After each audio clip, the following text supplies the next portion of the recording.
Whose house? Run's house.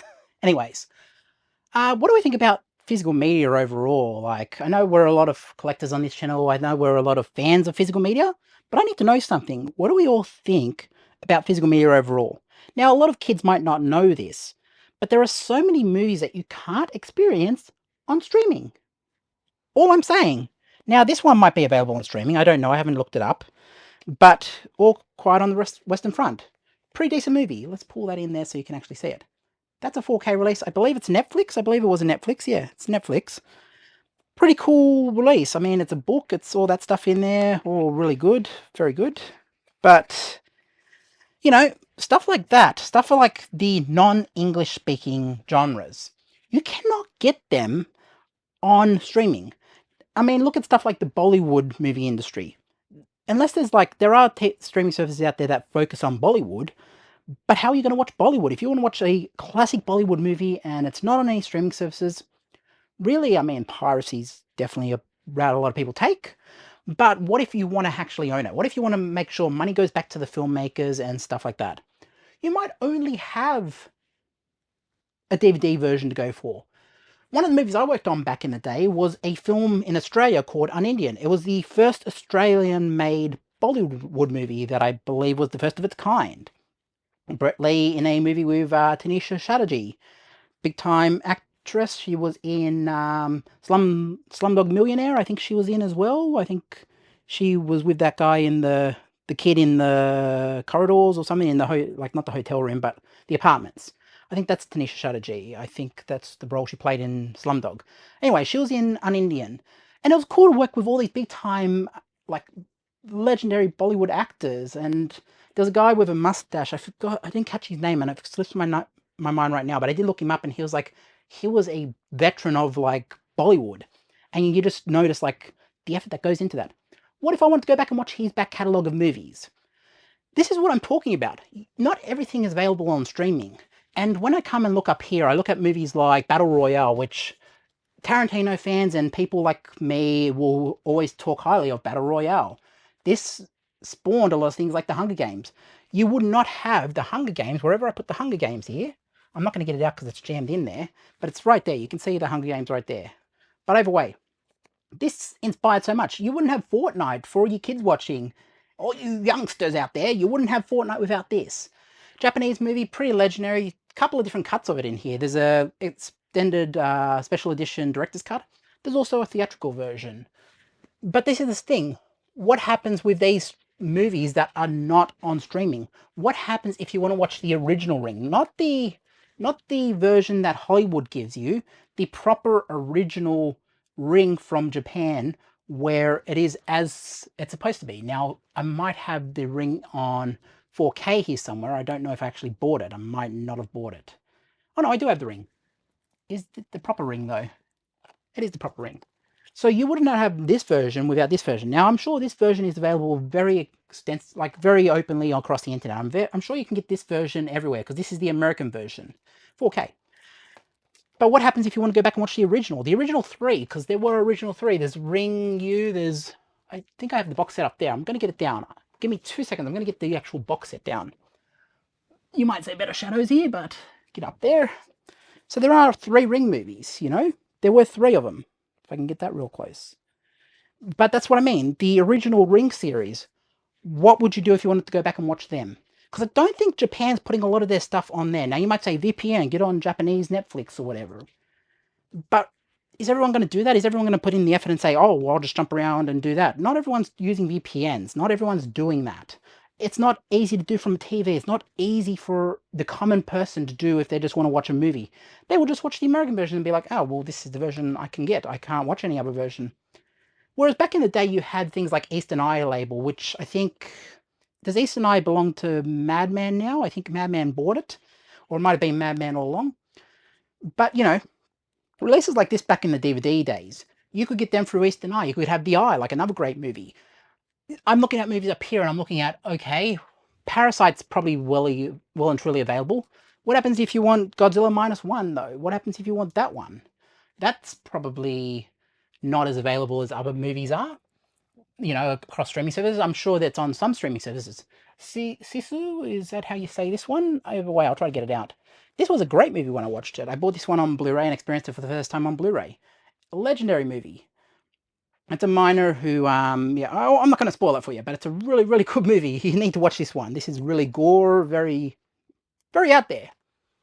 But yeah, this is what I mean. You get to experience so many legendary movies. What about one of the greatest animated movies of all time? What about Akira?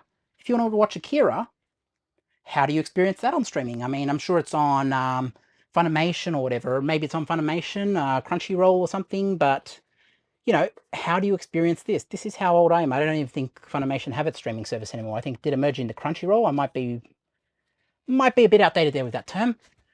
But what happens with these movies that are not on streaming? And it's not just limited to that.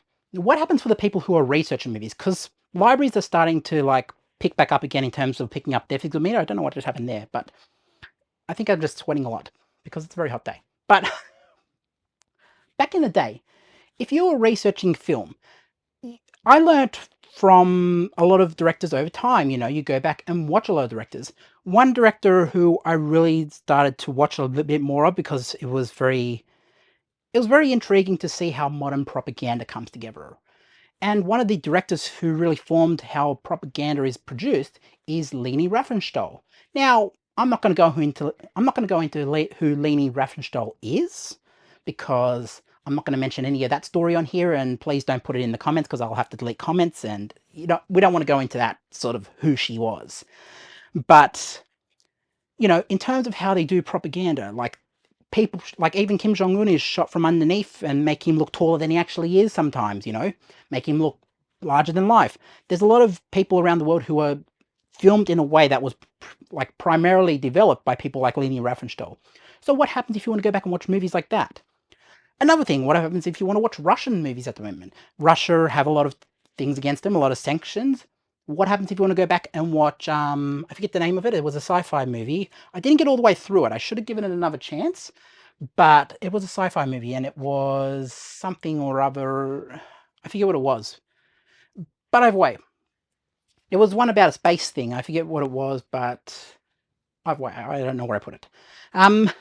What happens if you want to watch Russian movies from back in the day? What happens if you want to watch all these things what happens if you want to experience stuff like Chinese movies? There's a really cool thing out there, a Chinese movie, that really mimics Top Gun.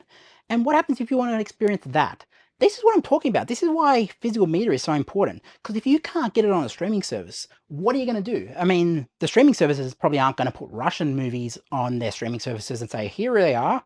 And I'm pretty sure VPNs aren't going to get Netflix in Russia. I'm pretty sure Netflix isn't even in Russia. What do you do about that? What do you do? People will say, oh, well, I'll just go to the Bay. I'll just sail the seven seas then. There are movies that are deleted that aren't on physical media that you can't even get on the Bay. One of them I downloaded a very long time ago before it was deleted. It was The Game Changers. It was a movie with Daniel Radcliffe and Bill Paxton. I still have it on a hard drive because that's the only version. When it was still legally available, I downloaded it before they deleted it, before they got sued by Rockstar. But it was about the making of GTA San Andreas and the hot coffee mod that came out with that. So, yeah, it's around all that. But it's a really cool movie. It's a really interesting movie when you watch it through. And that never had a physical media release. It was essentially deleted from every platform known to humanity. And you cannot even stream that. You can't even find it. It's hard to find even on the Bay these days. It's hard to find anywhere. I downloaded it very early on, and I'm not going to share it. It's my version. I don't want to engage in resharing and stuff like that. But, this is what I mean.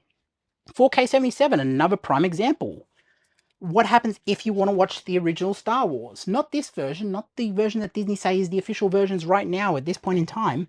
But I'm talking about the versions that were in cinemas in 1977, before Lucas said, nope, we've erased that movie, now it's everything post-1997. So what happens if you want to go back and watch the original? This is what I'm talking about. There are dilemmas with some of this that if you don't have physical media and it's not on physical media, with Star Wars, there is a DVD version from 2006 that you have to buy. If you don't have that, then you're really stuck with either the Laserdisc, people leave the Laserdiscs, I sold all my Laserdiscs, or you have to go and sail the seven seas and get 4K 77 or despecialized. Now, in Disney's respect, I've heard they are remastering the original and they're going to put it back to the way it should have been in 1977. Let's just hope they get rid of the original crawl. Don't call it a New Hope. Just have it as it was original. Have it in 4K, and that'll shut down the piracy rings. But this is the thing, a lot of places aren't doing this because I can almost guarantee that maybe Disney will do it with Star Wars because they want to shut down the piracy aspect of it. But for the most part, they're going to put that on Disney Plus for the first year and try to get as many streams on Disney Plus. Now, this is the dilemma. What happens when the movies are deleted? What happens when you cannot get them on streaming? This is the dilemma. And what happens when you want to explore and you want to go back and watch the original Ring and it's not on anything and you don't have a VPN and it's not available anywhere? What do you do? What if you want to go and watch the original Godzilla movies? This is the stuff that is hard to find. This is the stuff that you can't just pull up a streaming service and say, yep, there it is, watch it. This is hard to find. You have to put in a bit of effort to find this. What happens if you want to watch movies like, there's one I watched with a friend, and it was called The Calamari Wrestler. What happens if you want to watch The Calamari Wrestler on a streaming service? I don't think streaming services are running out to Japan saying, we must buy The Calamari Wrestler. They're not going to buy that. That's something you can primarily get on DVD. What about Simon Birch? Is Simon Birch on any streaming services? That's a pretty cool, like, Hallmark movie from back in the day. Was it Hallmark? I think Hallmark produced it. But either way, Oliver Platt, pretty decent movie. Yeah. What do you do about the state of streaming when it doesn't have the stuff you want? When you want to actually do research into things like a Leni Riefenstahl. This is the problem. And this is where I think you need physical media. What do you guys think? Comments? I'll leave it there. That's it. Peace.